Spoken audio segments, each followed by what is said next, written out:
ये आकाशवाणी गोरखपुर है। अब आप सुकीर्ति अस्थाना से क्षेत्रीय समाचार सुनिए। प्रधानमंत्री नरेंद्र मोदी ने निजी क्षेत्र से शिक्षा के क्षेत्र में योगदान करने का आह्वान किया है। श्री मोदी ने कहा कि सरकार शिक्षा के क्षेत्र में बदलाव के लिए अथक प्रयास कर रही है। उन्होंने कहा कि इस क्षेत्र को विश्वस्तरीय बनाने के लिए सीखने और सिखाने की प्रक्रिया को निरंतर पुनर्भाषित और तैयार करने की आवश्यकता है। प्रधानमंत्री ने आज शिक्षक पर्व के आरंभिक सम्मेलन के दौरान कई पहलों की शुरुआत की। प्रधानमंत्री ने दृश्य श्रव्य बाधित लोगों के लिए भारतीय सांकेतिक भाषा कोश और ऑडियो पुस्तक का विमोचन भी किया। प्रधानमंत्री ने केंद्रीय माध्यमिक शिक्षा बोर्ड की स्कूल गुणवत्ता आश्वासन और आकलन रूपरेखा भी जारी की।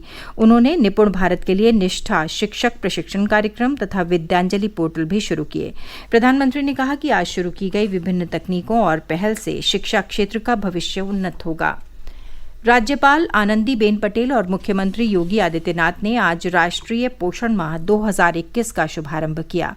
इस अवसर पर उन्होंने नवनिर्मित 529 आंगनबाड़ी केंद्रों का उद्घाटन किया और नवचयनित बाल विकास परियोजना अधिकारियों को नियुक्ति पत्र वितरित किए। राज्यपाल ने उत्कृष्ट प्रदर्शन करने वाली आंगनबाड़ी कार्यकर्त्रियों, मुख्य सेविकाओं और बाल विकास परियोजना अधिकारियों को प्रशस्ति पत्र भी दिए। इस अवसर पर श्री योगी ने कहा कि कुपोषण केवल एक परिवार की नहीं बल्कि पूरे समाज और राष्ट्र की समस्या है। उन्होंने प्रदेशवासियों का आह्वान किया कि सभी लोग राष्ट्रीय पोषण माह से जुड़ें।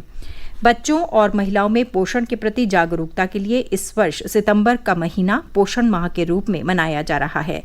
इसके अंतर्गत स्वास्थ्य विभाग कई कार्यक्रमों का आयोजन कर रहा है। प्रदेश 8 करोड़ से अधिक लोगों का टीकाकरण करने वाला देश का पहला राज्य बन गया है। राज्य में कल रिकॉर्ड 33,42,360 लोगों को टीका लगाया गया। लखनऊ में कल 1 लाख से अधिक और गोरखपुर में 70,000 से अधिक टीके लगाए गए। प्रदेश में 8 करोड़ 8 लाख से अधिक टीके लगाए जा चुके हैं। टीकाकरण के लिए पात्र राज्य की 45% आबादी को टीके की पहली डोज दी जा चुकी है। उधर देश ने कल एक बार फिर एक दिन में 1 करोड़ से अधिक टीके लगाने की उपलब्धि हासिल की। देश में अब तक 70 करोड़ से अधिक टीके लगाए जा चुके हैं। इनमें से 10 करोड़ से अधिक टीके केवल पिछले 13 दिनों में लगाए गए हैं। प्रदेश में पिछले 24 घंटों में कोरोना संक्रमण के 22 नए मामले सामने आए हैं, जबकि इस दौरान 20 मरीज स्वस्थ हुए हैं। राज्य में सक्रिय मामलों की संख्या 227 रह गई है। कल 1,82,000 से अधिक नमूनों की जांच की गई, जिनमें 59 जिलों में संक्रमण का एक भी नया मामला नहीं मिला, जबकि 16 जिलों में मरीजों की संख्या इकाई अंक में दर्ज की गई। प्रदेश के 28 जिलों में कोरोना संक्रमण का अब एक भी मामला शेष नहीं है। राज्य में कोविड से स्वस्थ होने की दर 98.7% है।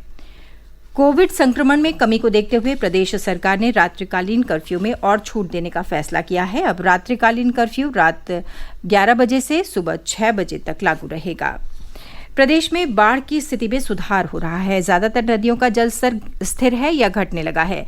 स्थानीय प्रशासन जोर शोर से राहत कार्यों में लगा हुआ है। केंद्रीय जल आयोग के अनुसार राप्ती नदी अब भी गोरखपुर और सिद्धार्थनगर जिलों में खतरे के निशान से ऊपर बह रही है, लेकिन जलस्तर कम हो रहा है।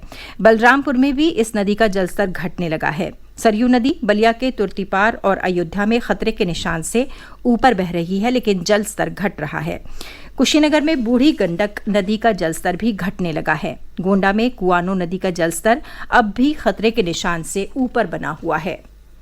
पूर्व विधायक और स्वतंत्रता संग्राम सेनानी स्वर्गीय पंडित राम शिरोमणि दुबे की पुण्यतिथि पर आज जौनपुर के सुजानगंज में लोगों ने पुष्प अर्पित करके उन्हें श्रद्धांजलि दी। इस अवसर पर कांग्रेस जिला समिति के अध्यक्ष फैजल हसन तबरेज ने कहा कि स्वर्गीय पंडित राम शिरोमणि दुबे ने 1942 के भारत छोड़ो आंदोलन में भाग लिया था, जिसमें उन्हें फांसी की सजा सुनाई गई थी। उन्होंने कहा कि बाद में महात्मा गांधी के प्रयास से उनकी सजा आजीवन कारावास में बदल दी गई। पंडित राम शिरोमणि दुबे 1969 से 1985 तक लगातार जिले की गढ़वार विधानसभा सीट से विधायक निर्वाचित हुए थे। ये समाचार बुलेटिन हमारे YouTube channel AIR news Gorakhpur और ट्विटर हैंडल AIR News_GKP पर भी उपलब्ध है। इसके साथ ही क्षेत्रीय समाचारों का ये बुलेटिन समाप्त हुआ। नमस्कार।